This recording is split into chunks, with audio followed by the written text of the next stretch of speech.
Ser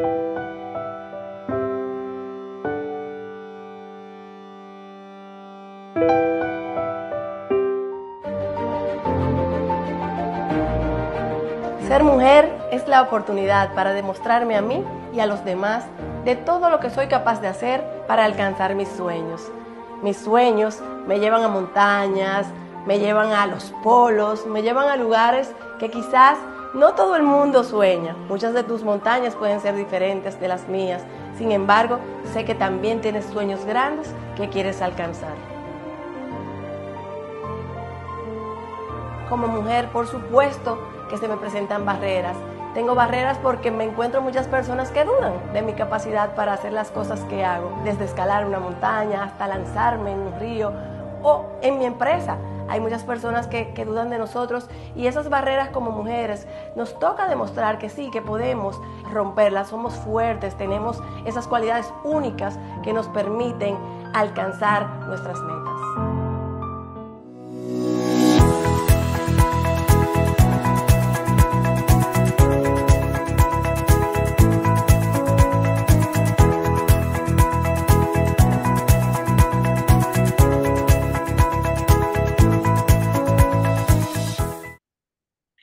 Muy buenas tardes, sean todos y todas bienvenidas. Como cada viernes, Mujer Productiva Radio abre las puertas de su programación a amigas, colegas, a profesionales de mucho valor que con su experiencia vienen a compartir con nosotros su historia de vida, su historia profesional. Nosotras solemos decir que siempre tenemos un lápiz y un papel dispuesta a aprender de esas experiencias maravillosas que vienen a compartir con nosotros. Hoy, por supuesto, no podría ser diferente porque tenemos a una invitada de gala. Doña Rosa Rita Álvarez, que a ella no le gusta que le digan doña, es una experiencia de vida andante, porque además de eso es una de las mujeres más dulces y chulas que yo he conocido. Ella es psicóloga de profesión y tiene una reconocida trayectoria y liderazgo en las áreas de mujer y género, microfinanzas y derechos sexuales y reproductivos. Ella tiene una historia que puede contar y nosotros debemos atentar, escuchar y aprender. Doña Rosa Rita, querida Rosa, bienvenida seas a Así me Mujer gusta más. Productiva Radio. Muchísimas gracias. Esta es tu casa.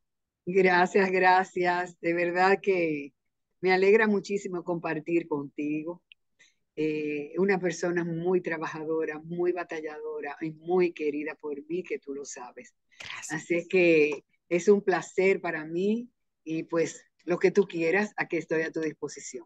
Muchísimas gracias. Mientras también agradecemos la presencia, como siempre, de ustedes que están en nuestro programa y excusamos por motivos profesionales a nuestra colega y compañera Jacqueline Zorrilla, que hoy se encuentra cumpliendo compromisos profesionales en otra locación y no fue posible que pudiera conectarse en este horario. Nosotros tenemos un programa, Rosa, que ya tiene 5 años en el aire y una de nuestras metas siempre ha sido traer personas que con su experiencia del día a día puedan compartir con nuestra audiencia. Por eso queremos conocer de primera mano la trayectoria, la historia de vida de Rosa Rita Álvarez. ¿Cómo no? Con muchísimo gusto. Cuéntanos un poco de ti. Bueno, a ver, yo soy santiaguera y aguilucha. Las dos cosas prácticamente van unidas para mí.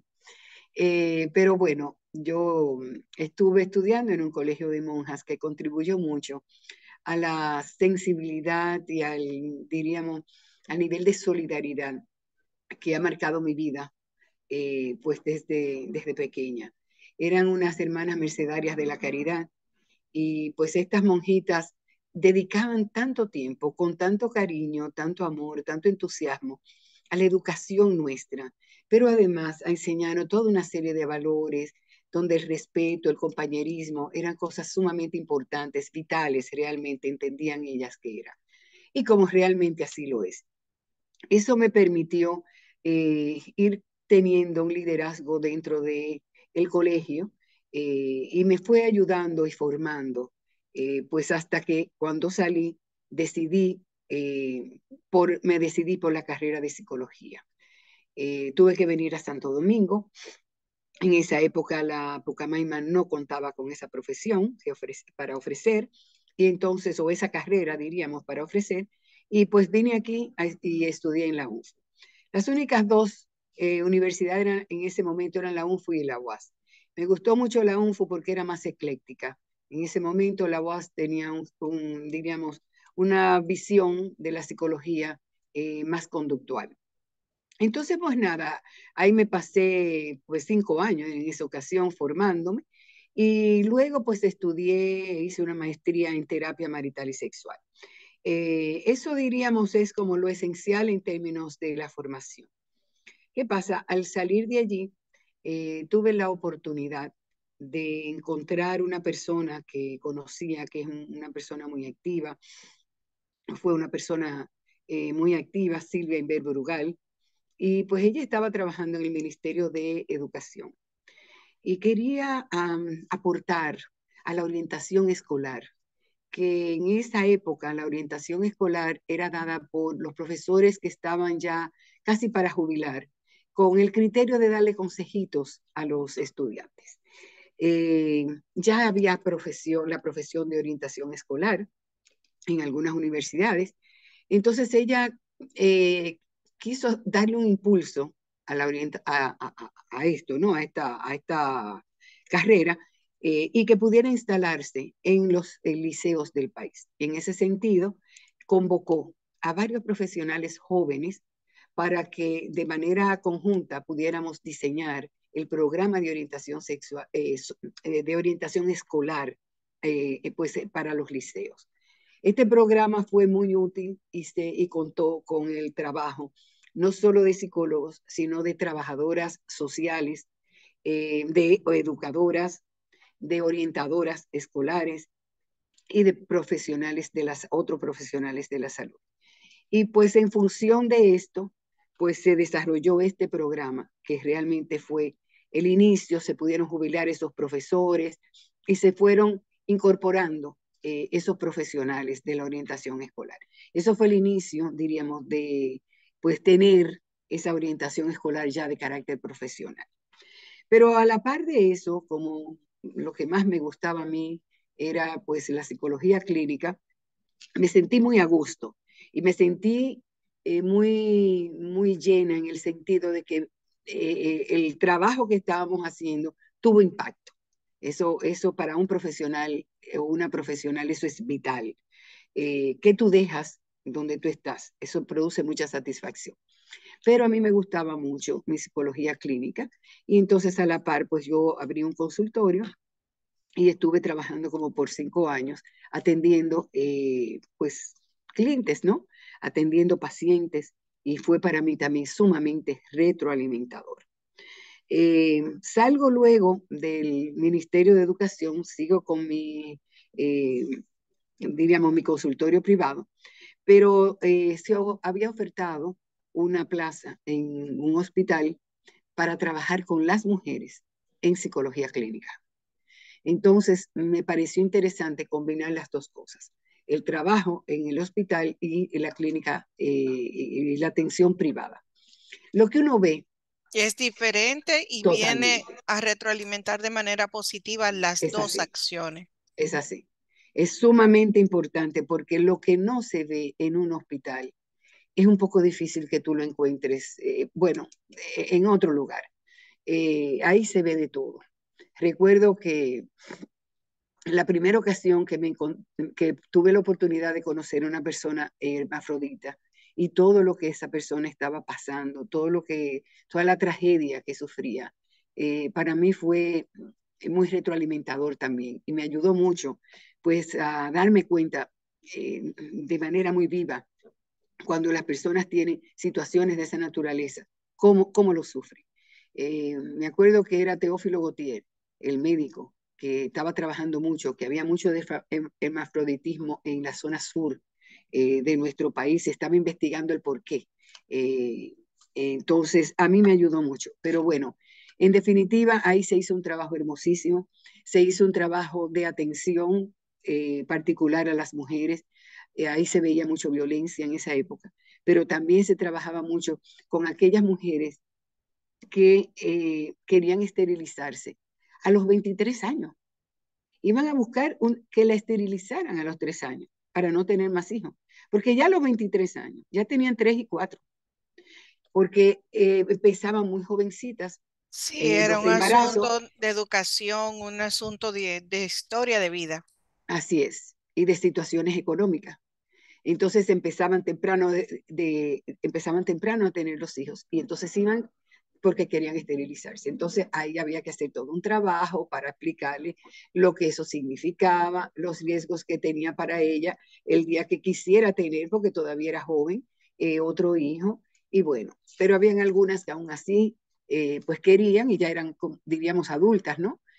Entonces eso, diríamos, permitió que bajara la cantidad también de mujeres que llegaban después porque querían que la desabarraran, como decían ellas. Se dejaban del marido, después encontraban otro marido, el otro marido lo presionaba porque quería un hijo con ella y llegaban con un sufrimiento enorme, entraban en depresión porque no podían tener ese hijo porque ya se habían esterilizado. Entonces, todo diríamos, esos dilemas, todas esas tragedias humanas, pues nosotros pues lo trabajábamos. Luego entré a Profamilia, a la Asociación Dominicana para el Bienestar de la Familia. Ahí fue una experiencia sumamente rica también. Puedes interrumpirme. Estoy aprendiendo porque el cambio que se da en mirar la parte público-privada a veces es tan grande que nosotros no sabemos el impacto que tiene, inclusive en quien está tratando de aportar. Porque usted estaba viendo de los dos renglones muchísimas de esas acciones, pero la gran realidad es que lo sufría también, a veces por no Es poder así, ayudar, por no poder es llegar así, hasta ella. es así, es así.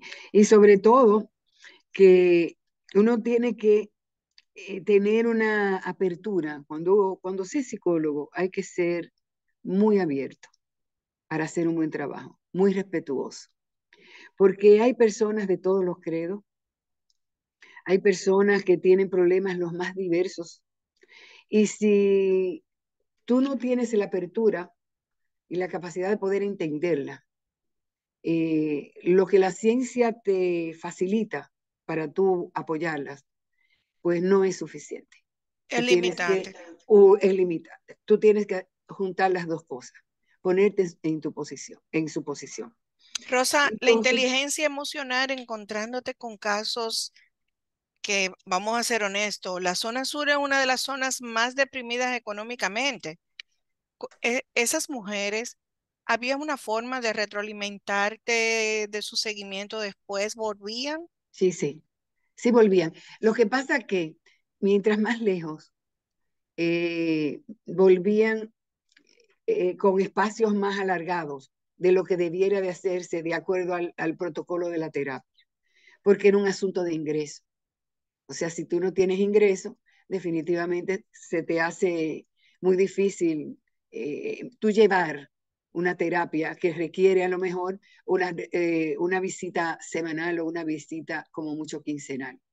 Algunas se quedaban y no volvían más, pero en sentido general sí había un buen porcentaje que regresaba, excepto, como decía, esos que vivían muy lejos. Entonces, bueno, siguiendo, cuando entro a Profamilia, entro a un proyecto sumamente atractivo. Era, pues, saber si la educación sexual, que era tan necesaria, o que es tan necesaria para los niños y sobre todo para los jóvenes, podía ser transmitida de igual manera por un adulto hacia un joven y por un joven a otro joven. Es decir, ¿cuál de los dos Wow. podía transmitir mejor? Se creó un centro de adolescentes y se hizo la investigación. Y se vio que los jóvenes transmitían mejor los valores, mientras que los adultos a los jóvenes transmitían mejor los conocimientos. Sin embargo, las diferencias no eran significativas.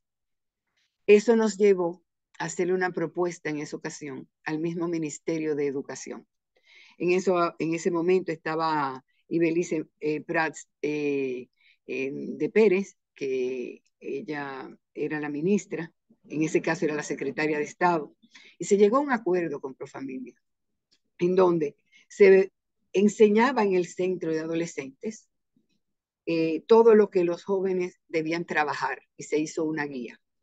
Y por otro lado, entonces, se llamaba a los jóvenes que tenían tandas por la mañana a que se entrenaran en la tarde y en sus tandas de la escuela, en las horas de orientación escolar, ellos transmitieran la educación sexual. Y los maestros estaban ahí presentes y los acompañaban. Y fue sumamente exitoso, hasta que después eso desapareció. O sea, lo eliminaron, fue muy triste, es penoso, porque la educación sexual es necesaria y vital. Mientras tú más sepas de cómo manejarte en la vida, eso te va a asegurar que tú puedas tener un comportamiento que a ti te satisfaga más y no que tengas que hacer cosas obligadas. Entonces tú tienes que saber tomar tus propias decisiones y eso solo te lo da el conocimiento.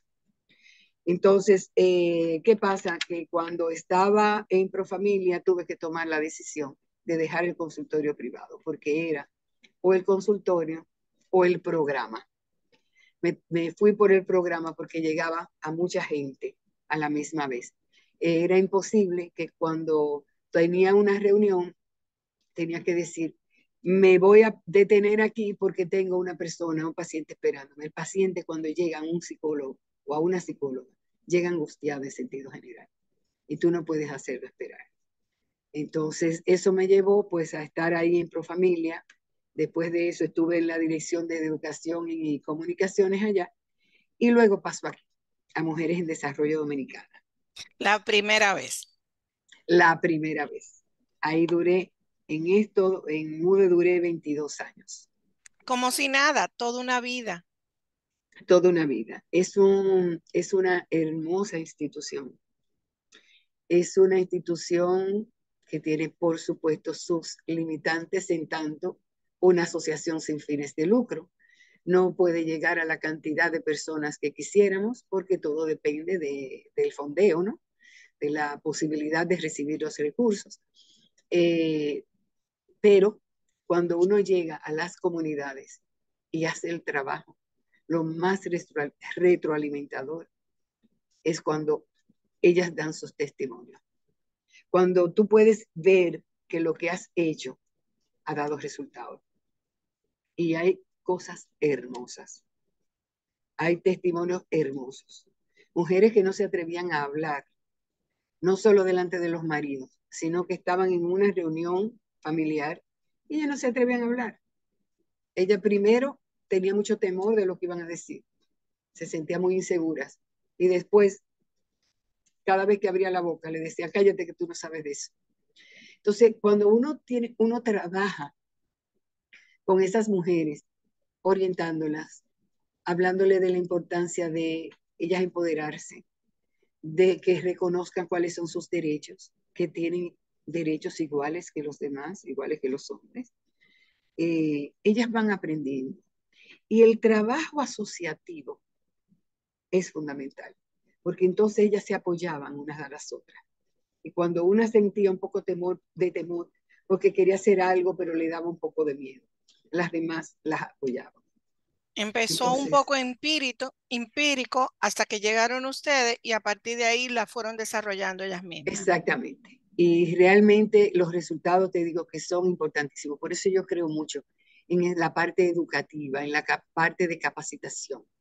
Porque hasta para tú erradicar esa cultura que nosotros tenemos, patriarcal, que tanto los hombres como las mujeres la asumimos de acuerdo a cómo nos la van transmitiendo, pues de plano tú necesitas tener las informaciones, la educación, el trabajo en valores, el cambio de actitudes para poder cambiar los comportamientos.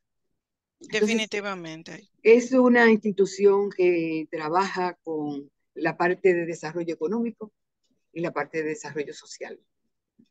En la parte social, sobre todo, está muy ligada a lo que es la salud. la salud sexual y reproductiva, que incluye también la planificación familiar, que incluye ITS, VIH-Sida, que incluye otras infecciones, ¿verdad? Otras infecciones, entre ellas, por ejemplo, las que son transmitidas a través de mosquitos, de moscas, o sea, todo eso se trabaja con agua, porque las mujeres cargan el agua en los sitios donde no hay. Eso para ellas es importante, porque si no tienen problemas de salud en términos ginecológicos, tienen mucho problema de dermatitis, en fin. Pero también se trabaja mucho con violencia, la violencia de género. También trabajamos, y para ellas eso es vital. Violencia en el sentido amplio, es decir, violencia económica, violencia física, violencia psicológica, es decir, Que son violencia limitantes, política, que son limitantes para el desarrollo de las mujeres. Es definitivamente. decir, que es un trabajo, la verdad, muy enriquecedor. Entonces, ahí tuve que pues hacer un alto porque me solicitaron que dirigiera la Fundación Reservas del País. Esta institución había iniciado en el 2004, pero prácticamente había sido un natimuerto, porque al poco tiempo de que se creó la institución y se creó con la idea de darles recursos a las asociaciones sin fines de lucro que estuvieran interesados en trabajar con la metodología del Banco Gramín, para sobre todo trabajar en las áreas rurales, pues eso no se continuó.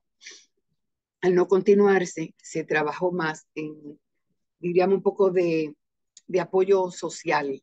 Así fue que después la reconvirtieron en algo de carácter social. Entonces, el criterio era, cuando pues yo la retomo, el criterio era que las microempresas pudieran tener acceso, las micro, pequeñas y medianas empresas, pero sobre todo haciendo énfasis mucho en las micro, pudieran tener acceso al crédito a través de las instituciones como cooperativas y asociaciones sin fines de lucro, con programas crediticios. Pero eso fue un gran impacto porque de lo que usted encontró a lo que realmente deja Rosa en el camino cuando hace el cambio nuevamente, fue un impacto bien grande. Si nos puede comentar un poco ahí, lo podemos Sí, cómo no, evaluar. cómo no. La verdad es que cuando entro, lo que había era un solo crédito de que les restaba pagar 4.9 millones de pesos. De ahí en adelante, en los 8 años que estuve ahí, pudimos dejar una cartera de 2.400 millones de pesos. Ay, como si nada, ella lo dice. Wow, wow.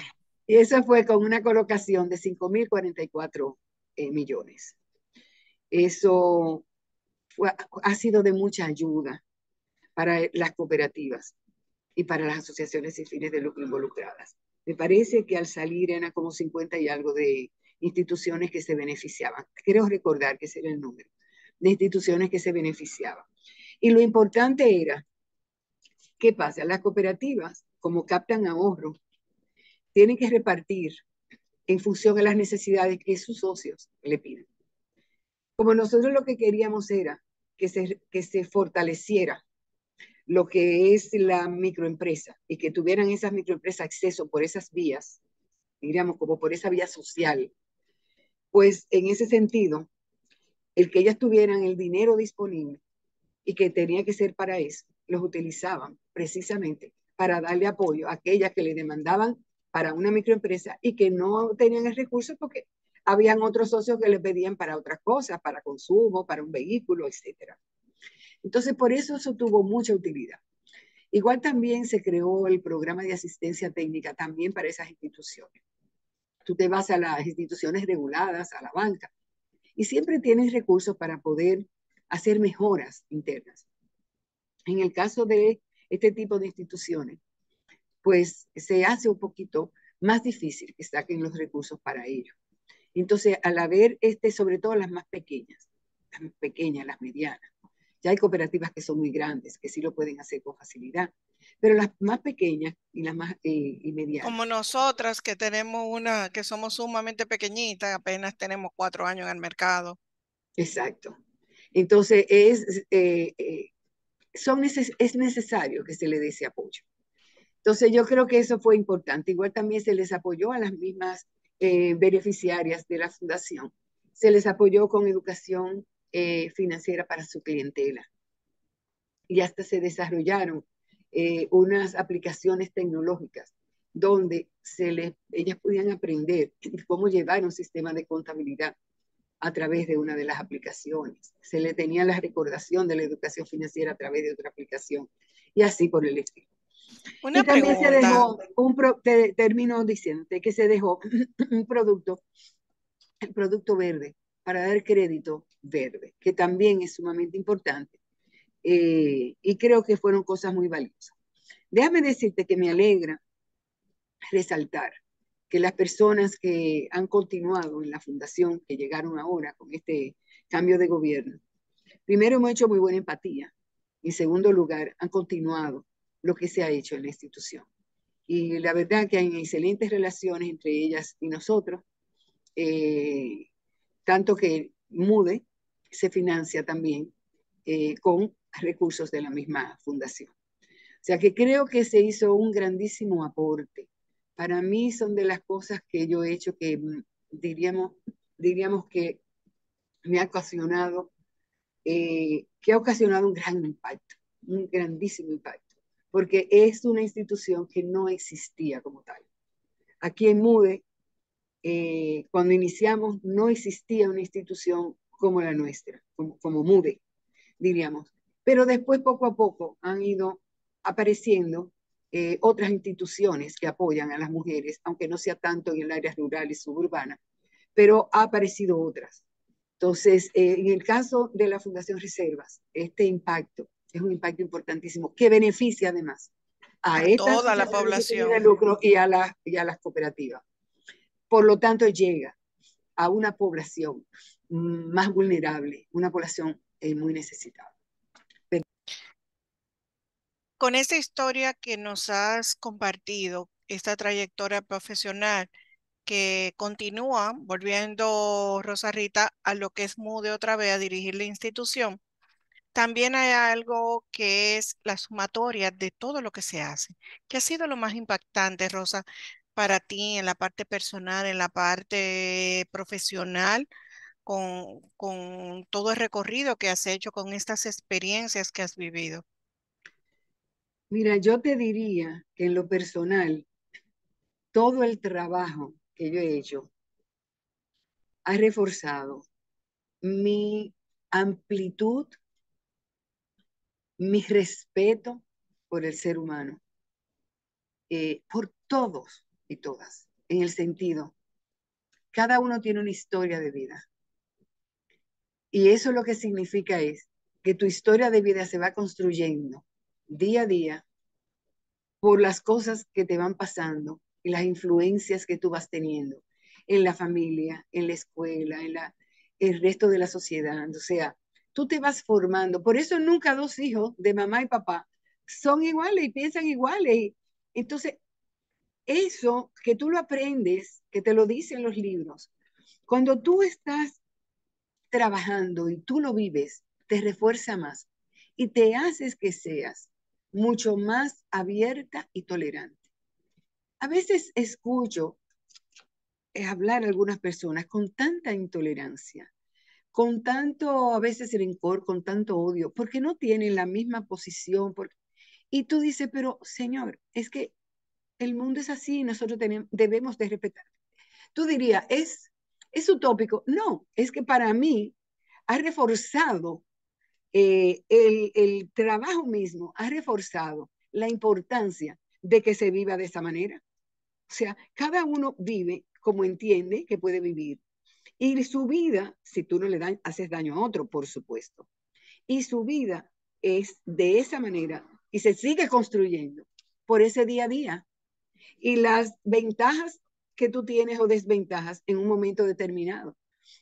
No es lo mismo cuando tú te crías en una familia que no tiene problemas de darte la alimentación, a uno que se cría en una familia que no puede comer 3 veces al día.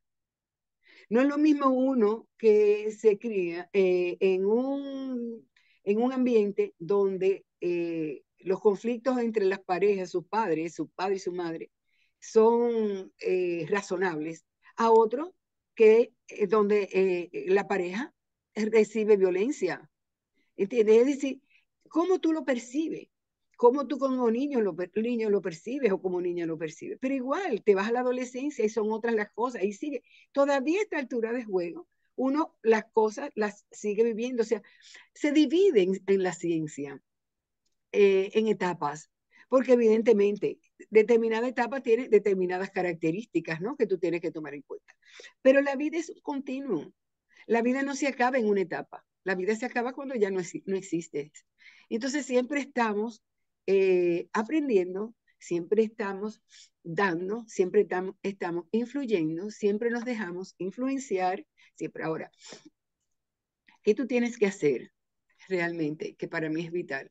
En la medida en que tú tienes la mejor formación, la mejor educación y tienes ese nivel de apertura, tú vas poco a poco tomando las mejores decisiones.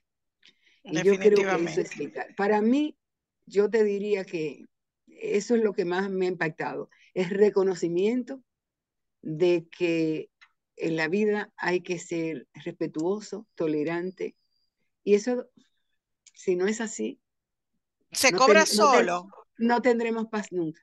se cobra solo. ¿Cuál es el siguiente paso? ¿A dónde va Mude a partir de ahora?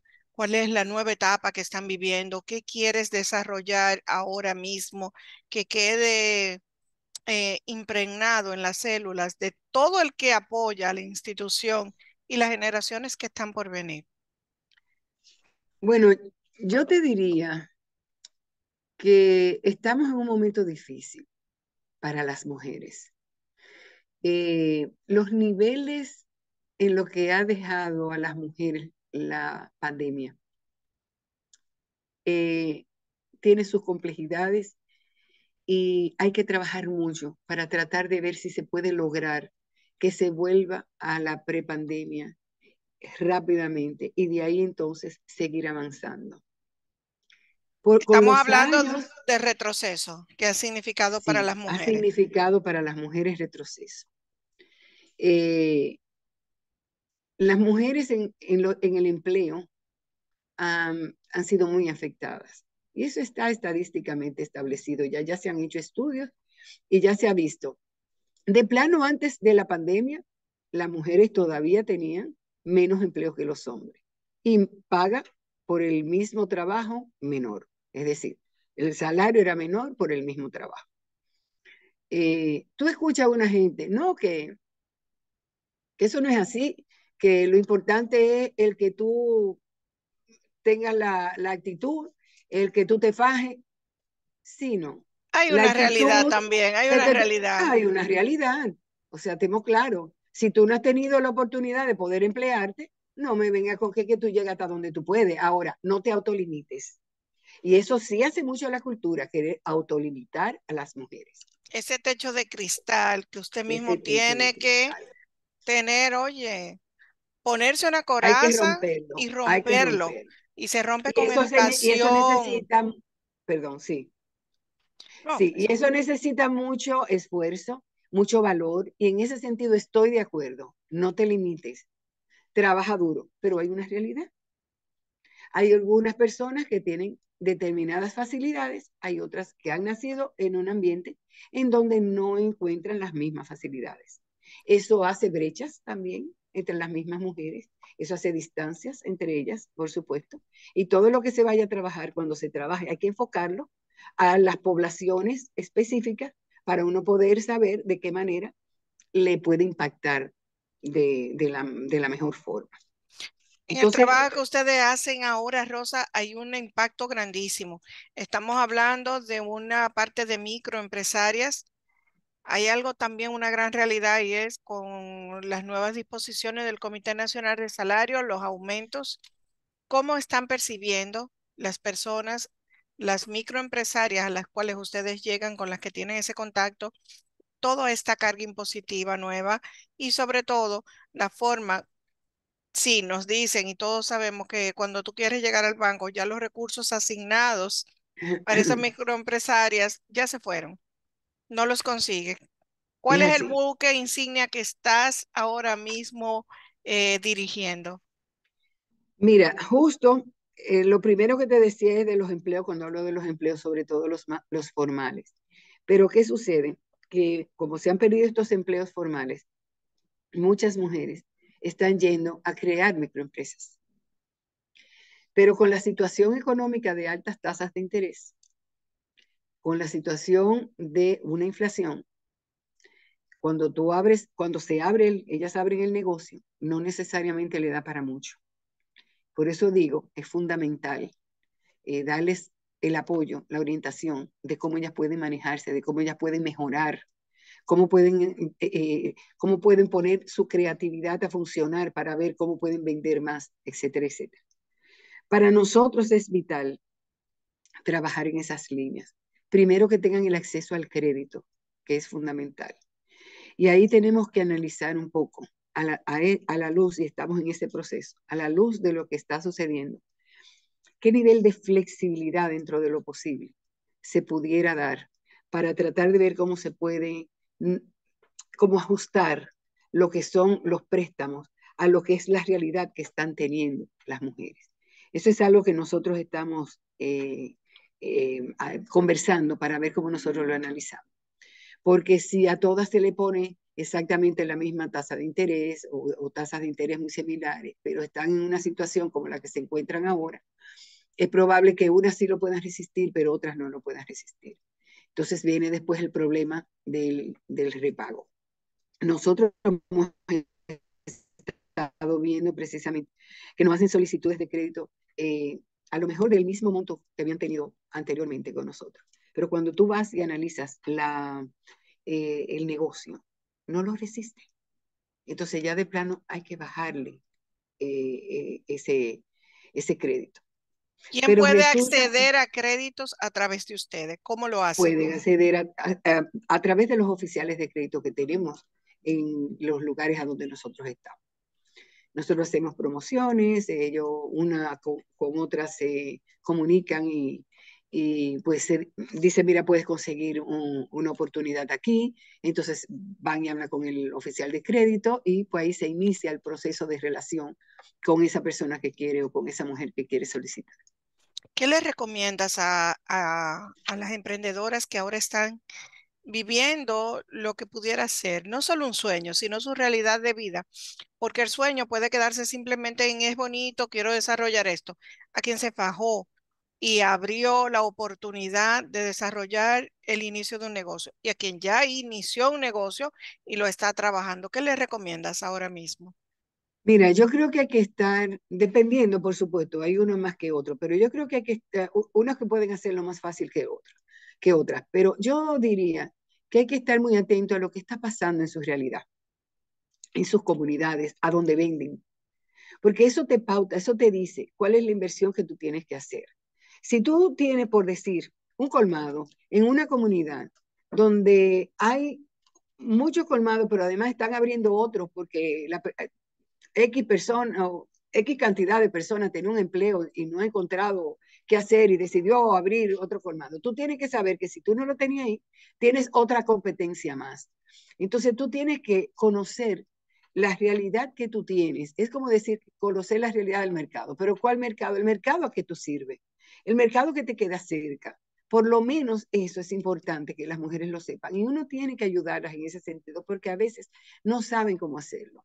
Nosotros hemos tenido muy lindas experiencias, una de ellas, mujeres que han sabido hasta estar por encima de un negocio que ya existía y que vendía bien por ser creativa.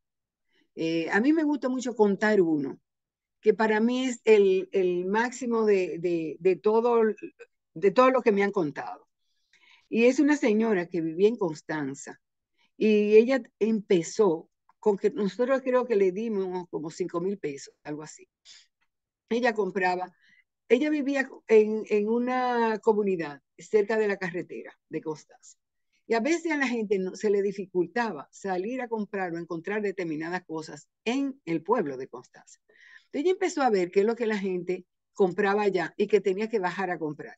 Ella vendía hilo de, ¿cómo se llama? Hilo de coser, tijera, aguja, pero vendía pasta de dientes, vendía el cepillo, vendía para peinarse, o sea, de todo lo que ella podía. Y ahí fue Ella poco a fue poco hizo un micro ampliando almacén. un microalmacén y fue poco a poco avanzando. Hasta que empezaron algunas mujeres a dejar la leña, a cocinar con leña, con carbón, y entonces a querer comprar estufitas de gas. Compraban una de 2 hornillas, después compraban otra de 4 hornillas, y así. Y ella dijo, ven acá, aquí hay un negocio allá en el pueblo que tiene una inversión grandísima. Yo no necesito tener una inversión. Vamos a hacer lo siguiente. Yo le voy a tomar la foto a que me pueda vender a mí y voy ahí se lo voy a enseñar. Mira, yo tengo esta hornilla de 2, yo tengo esta vale tanto, esta de 4, esta que yo quiero. Si tú quieres, yo te cobro, lo primero, creo que, no sé si era hasta el 40%, y yo después vengo y te traigo el estufa. Y ella decía, si uno tiene una hornilla de 2, no es verdad que va a pasar a una de 4 con horno, va a pasar a una de 4. Y después de un tiempo va a pasar a una de 4 con horno. Y después pasará a una de 6, ¿cómo se llama? De 5 hornillas con uno más grande. En otras palabras, ella fue visionaria, estratégica. Visionaria. Entonces, es observación. Ella lo hizo por observación. Al final de la jornada le hizo un hoyo a la tienda del pueblo de Constanza. Entonces, eso yo creo que es fundamental, que las mujeres en un momento como este, y las que puedan saber también cómo anda el asunto de la inflación, que lo hagan, cómo está subiendo, a qué tasas, hasta dónde yo puedo subir, hasta dónde, aunque gane menos, no puedo subir porque no tengo la gente que venga a comprármelo. O sea, hay que apoyarlas en cómo hacerle frente a la situación hoy en día, que no es la misma de la prepandemia.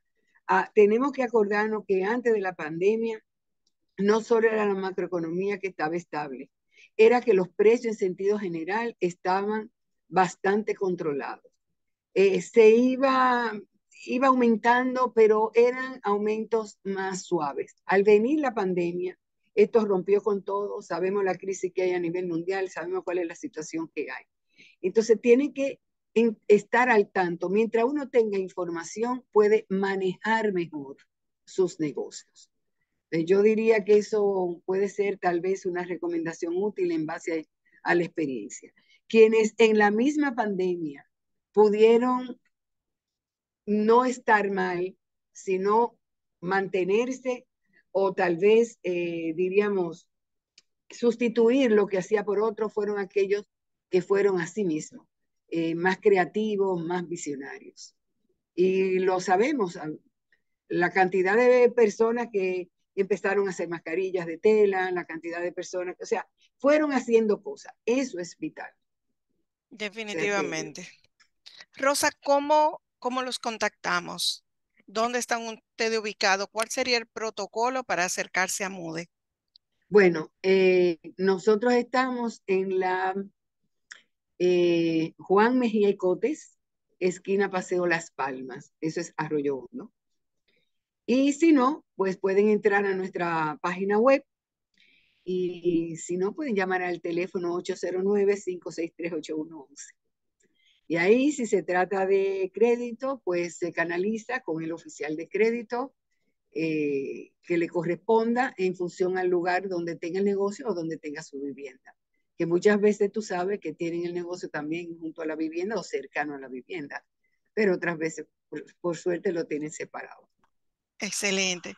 Rosa, para nosotros no hay forma de describirlo que como un gran honor y un placer. Y así mismo te comprometemos de manera pública a que vengas nuevamente a nuestro programa y podamos actualizar de un tema tan interesante y tan sensible como es el crecimiento constante, continuo del apoyo que se le da a las micros y pequeñas empresarias en República Dominicana a través de la fundación. Y eso es una de las cosas que nosotros debemos constantemente desarrollar, debemos constantemente tomar en cuenta. ¿Por qué? Porque MUDE tiene 43 años en el Así mercado. es, así es. MUDES es institucional, es de desarrollo económico, es de impacto social, es de aliados estratégicos, es trabajando en el ámbito de toda la geografía nacional, es de desarrollo social, tiene antecedentes para apoyarte, pero sobre todo se llama Mujeres en Desarrollo Dominicana, que es a través de todo el país y es una asociación sin fines de lucro que también necesita de nuestro apoyo. Cuenta con una trayectoria que definitivamente no es para tomarla a la ligera, porque en esos 43 años han desarrollado una experiencia. Ahí los valores, y es algo que a mí me apasiona mucho de lo que ustedes tienen, es solidaridad, integridad, respeto, pasión, compromiso, transparencia y trabajo en equipo. Todo eso que hacen a través de su plan social, a través de todo lo que son los resultados que han logrado en ese tiempo, sí es para darle un gran abrazo, es darle un gran apoyo y deseamos de todo corazón que sigan esas manos amigas, no importa el nombre que tengan, siendo el eje estratégico detrás del cual ustedes reciban la financiación para seguir alimentando los sueños de tantas mujeres en República Dominicana. Muchas gracias, de verdad, Nelly. Muy lindas palabras. Agradezco enormemente pues que hayas querido que te acompañara en este programa. Cuenta conmigo, cuenta con la institución. No tengo más que agradecimiento, de verdad. Así que Muchísimas gracias por gracias. todo, por tu competencia en la dirección también y la conducción del programa. O sea que de verdad estoy muy contenta y muy satisfecha. Muchísimas gracias, Rosa. A ustedes que como cada tarde de los viernes a las 6 de la tarde nos acompañan en este programa a través de el YouTube y la plataforma de Mujer Productiva, no tenemos más que agradecerle. Mi compañera Jacqueline Zorrilla, Nelly Sánchez, quien les habla. Esperamos contar con su presencia la próxima semana para otra entrevista de mucho valor. Muchas gracias. Nos vemos. Ay, gracias. Conmemoramos un año más de lucha y trabajo para la erradicación de los odiosos y deshumanizados comportamientos violentos hacia las mujeres, adolescentes y niñas. Mujeres en Desarrollo Dominicana, MUDE, mantiene un firme compromiso con la eliminación de la violencia contra la mujer.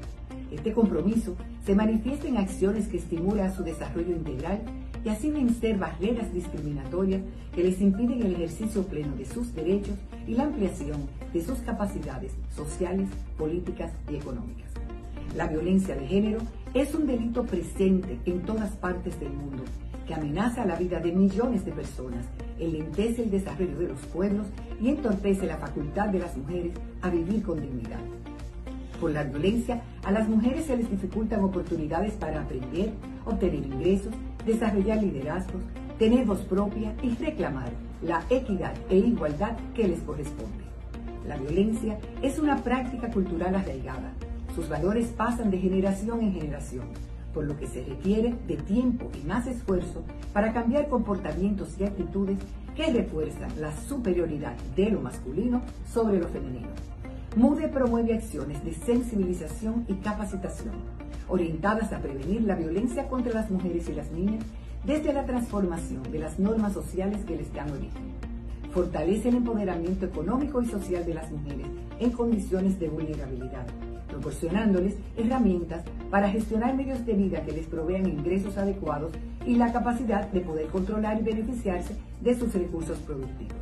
Mediante alianzas estratégicas con otras instituciones, MUDE les ofrece rápidas y efectivas respuestas a la detección, prevención, atención y protección de la violencia basada en género.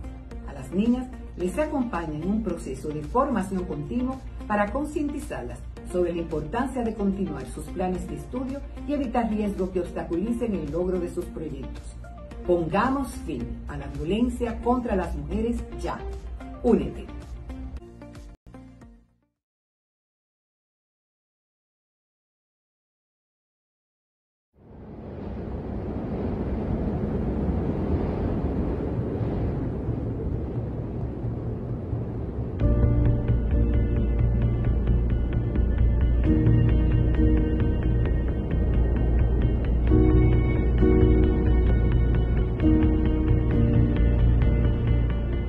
Yo soy Thais Herrera, dominicana, tengo 45 años de edad, soy madre de 2 jóvenes y tengo un sueño. Tengo el sueño de lograr escalar las montañas más altas de cada continente y los 2 polos. Esos son el Denali, una montaña ubicada en Alaska, Elbrus, la montaña más alta de Europa, que se encuentra ubicada en Rusia, Aconcagua, la Cumbre de las Américas, el Karsten, que es en Oceanía, una montaña con un cruce técnico y escalada sobre roca, el Vinson, una montaña ubicada en Antártida, donde en esa expedición estaré escalando dicha montaña y siendo la primera dominicana en llegar al Polo Sur. Estaré también visitando el Polo Norte, unas expediciones que son cargando todo lo que necesitas en trineo, ya saben, caribeño. Kilimanjaro, la cumbre de África y por último el Everest, una montaña mítica, el sueño de cualquier montañista y aventurero, siendo la primera dominicana en llevar nuestra bandera a su cumbre.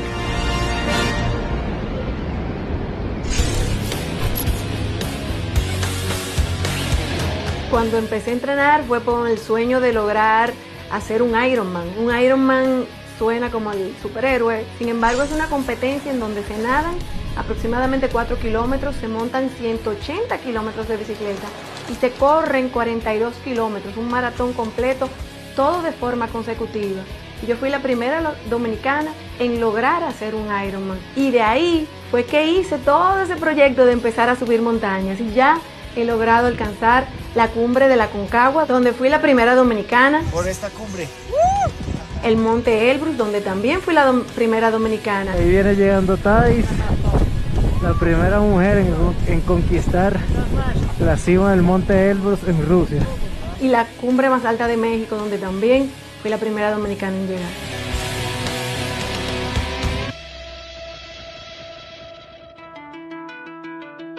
Yo empecé a entrenar y a hacer deporte, yo era de lo que corría, claro. Corría la cortina para seguir durmiendo. O sea, yo no hacía nada, yo soy una persona que he empezado mi vida deportiva a partir de sueños, de querer alcanzar cosas.